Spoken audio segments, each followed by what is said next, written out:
ഡൽഹിയിൽ India സഖ്യത്തിനായി vote തേടി ഒരു കൂട്ടം മലയാളികൾ. രാജ്യതലസ്ഥാനത്തെ ഓരോ മലയാളി വോട്ടുകളും ഇന്ത്യ സഖ്യത്തിന് ഉറപ്പിക്കുകയാണ് ലക്ഷ്യം.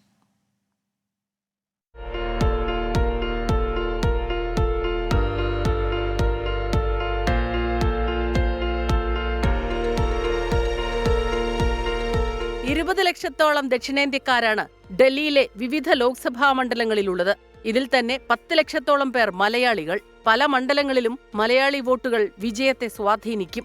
ഈ വോട്ടുകളിൽ കണ്ണുവച്ചാണ് ഡൽഹിയിലെത്തിയ KSU പ്രവർത്തകരുടെ വോട്ടു തേടൽ. മലയാളി അസോസിയേഷൻ വഴി ഫോൺ നമ്പർ ശേഖരിക്കും. പിന്നെ ഓരോ നമ്പറുകളിലും ഡൽഹി PCC ഓഫീസിൽ നിന്ന് കോളെത്തും.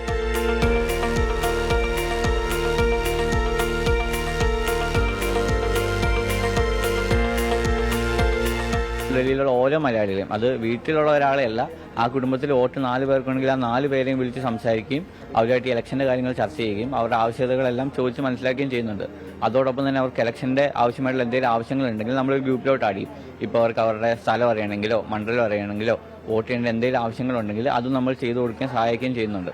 കേവലം കോൺഗ്രസ് സ്ഥാനാർത്ഥിക്ക് മാത്രമല്ല, ഇന്ത്യ സഖ്യത്തിന്റെ ഭാഗമായ ആം ആദ്മി പാർട്ടി സ്ഥാനാർത്ഥികളുടെ പെട്ടികളിലേക്കും കേരളത്തിൽ നിന്നെത്തിയ സംഘം വോട്ടുറപ്പിക്കുന്നുണ്ട്. സാറിന്റെ വോട്ട് ഡൽഹിയിലാണോ? ഡൽഹി തന്നെയാണ്. ഓക്കെ സാർ, അപ്പോൾ ഞങ്ങൾ വിളിച്ചത് ഇന്ത്യ മുന്നണിക്കായി വോട്ട് അഭ്യർത്ഥിച്ചുകൊണ്ട് വിളിച്ചതാണ് സാർ. കോൺഗ്രസും ആം ആദ്മി പാർട്ടിയും ഒറ്റ മുന്നണിയായിട്ടാണ് മത്സരിക്കുന്നത്, ഇന്ത്യ മുന്നണി. ഓക്കെ സാർ, അപ്പോൾ സാറിന്റെ വോട്ടും ഫാമിലിയുടെ വോട്ടും ഇന്ത്യ മുന്നണിക്കാന്ന് പ്രതീക്ഷിക്കാമല്ലോ. 24 ഡൽഹി.